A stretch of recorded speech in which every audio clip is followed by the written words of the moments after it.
नमस्कार, आप देख रहे हैं 10 न्यूज और मैं हूं बियाजमान। आज की बड़ी खबरें लेकर हम हाजिर हैं। बिना रुके बिना थमे चलिए शुरू करते हैं फटाफट खबरों का सिलसिला। संयुक्त राष्ट्र में भारत ने रूस यूक्रेन युद्ध पर कहा कि समाधान युद्ध के मैदान में नहीं बल्कि बातचीत और कूटनीति से निकलेगा। भारत के स्थायी प्रतिनिधि पी हरीश ने कहा कि निर्दोष लोगों की जान जाना अस्वीकार्य है। भारत शांति और स्थिरता के लिए राजनयिक प्रयासों को आगे बढ़ाने के लिए तैयार है। भारत और यूरोपियन यूनियन के बीच फ्री ट्रेड एग्रीमेंट को जल्द अंतिम रूप देने की तैयारी है। पीएम नरेंद्र मोदी ने ईयू नेताओं से फोन पर बात कर आर्थिक सहयोग बढ़ाने पर जोर दिया। India middle east Europe economy corridor को भी लेकर चर्चा हुई। यह समझौता अमेरिका के लिए चिंता का कारण बन सकता है। अमेरिकी राष्ट्रपति डोनाल्ड ट्रंप ने सोशल मीडिया पर कहा कि लगता है भारत और रूस अब चीन के पाले में जा चुके हैं। एससीओ की तस्वीर साझा कर उन्होंने लिखा, उम्मीद है उनका भविष्य अच्छा होगा। भारत पर 50% टैरिफ लगाने से रिश्तों में खटास आई है। विदेश मंत्रालय ने इस बयान पर प्रतिक्रिया देने से साफ इनकार कर दिया है। कैरेबियन सागर में अमेरिकी वॉरशिप के ऊपर से वेनेजुएला ने अपने 2 F-16 फाइटर जेट उड़ाए। अमेरिका ने इसे उकसावे वाली हरकत बताया और चेतावनी दी कि आगे ऐसा हुआ तो अंजाम बुरा होगा। अमेरिकी जहाज वहां ड्रग्स और अपराधी संगठनों के खिलाफ तैनात किया गया है। दोनों देशों के बीच तनाव तेजी से बढ़ रहा है।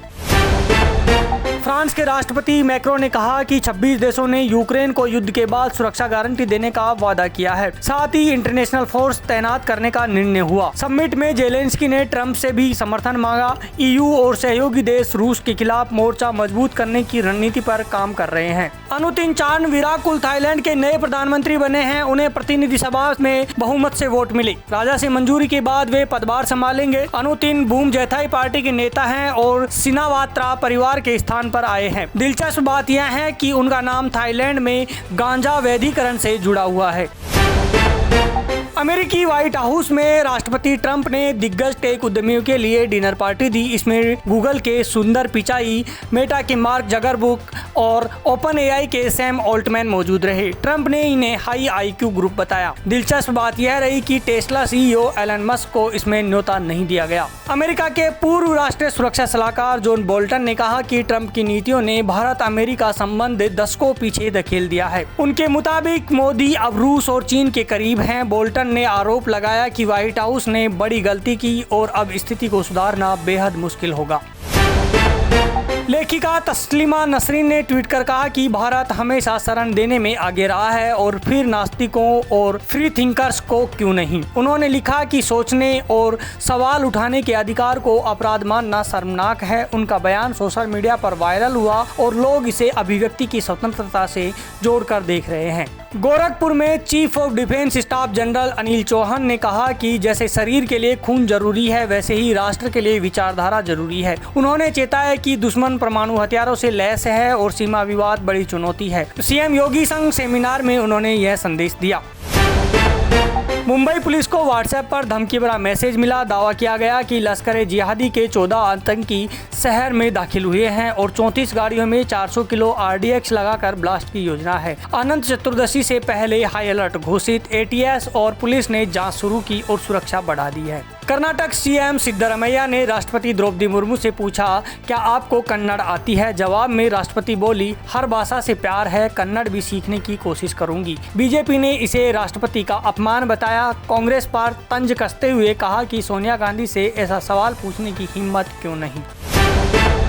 वित्त मंत्री निर्मला सीतारमण ने कहा कि जीएसटी सुधार बिहार चुनाव का मैनिफेस्टो नहीं बल्कि पूरे देश के लिए राहत है। उन्होंने बताया कि दिवाली और छठ से पहले जनता को डबल धमाका मिलेगा। अब सिर्फ 2 स्लैब रहेंगे, 5 और 18%।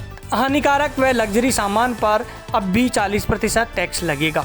महाराष्ट्र के डिप्टी सीएम अजीत पवार का महिला आईपीएस अंजना कृष्णा से फोन पर बहस का वीडियो सामने आया। आरोप है कि उन्होंने कार्रवाई रोकने को कहा। बाद में केंद्रीय मंत्री रामदास अठावले ने सफाई दी कि पवार को पता नहीं था कि वो अधिकारी हैं। पवार ने बाद में गलती स्वीकार की।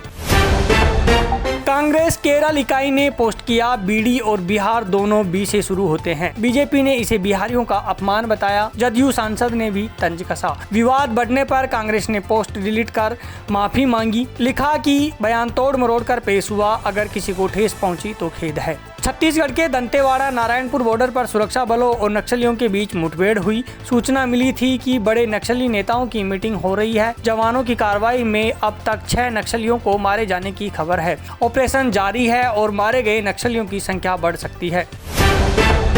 देश के कई राज्यों में बारिश बाढ़ से भारी तबाही हुई। दिल्ली एनसीआर में यमुना का पानी खतरे के निशान से ऊपर, नोएडा के सेक्टर डूबे, राजस्थान के अजमेर में तालाब टूटा, 1000 घर जलमग्न हुए। पंजाब में 43 मौतें, लाखों लोग प्रभावित। हिमाचल में यात्रियों का रेस्क्यू हुआ। कई राज्यों में स्कूल और कॉलेज बंद हैं। बीसीसीआई ने टीम इंडिया की जर्सी स्पॉन्सरशिप दरें बढ़ा दी हैं। अब बाईलैटरल मैच पर 3.5 करोड़ और मल्टीलैटरल टूर्नामेंट पर 1.5 करोड़ रुपए लिए जाएंगे। पहले ये दरें क्रमशः 3.7 करोड़ और 1.72 करोड़ थी। ड्रीम 11 के हटने के बाद यह फैसला लिया गया। बोर्ड को 400 करोड़ से ज्यादा कमाई होगी। Film the Bengal files direct action day और बंटवारे की त्रासदी पर आधारित है। इसमें खून खराबा और हिंसा को प्रमुखता से दिखाया गया है। कहानी एक अपहरण केस से शुरू होकर नोआखली और बंगाल दंगों तक जाती है। विवेक अग्निहोत्री की यह फिल्म विवादों के बीच रिलीज हुई और दर्शकों में चर्चा का विषय बनी। मनोज वाजपेयी और जिम सर्ब स्टारर इंस्पेक्टर झेंडे नेटफ्लिक्स पर रिलीज हो चुकी है। फिल्म की कहानी इंस्पेक्टर मधुकर झेंडे और बिकनी किलर चार्ल्स सॉर्ब्राज पर आधारित है। इसमें क्राइम और थ्रिल के साथ कॉमेडी का तड़का भी लगाया गया है। दर्शकों ने मनोज वाजपेयी को फैमिली मैन वाले जोन में खूब सराहा है। तो ये थी आज की सभी बड़ी और जरूरी खबरें तेज रफ्तार में। अगर आप देश दुनिया की हर हलचल से अपडेट रहना चाहते हैं तो जुड़िए 10 न्यूज के साथ। मैं हूं बियाजमान। मिलेंगे फिर एक और बुलेटिन में। तब तक के लिए मुझे दीजिए इजाजत। जय हिंद। नजर सब पर।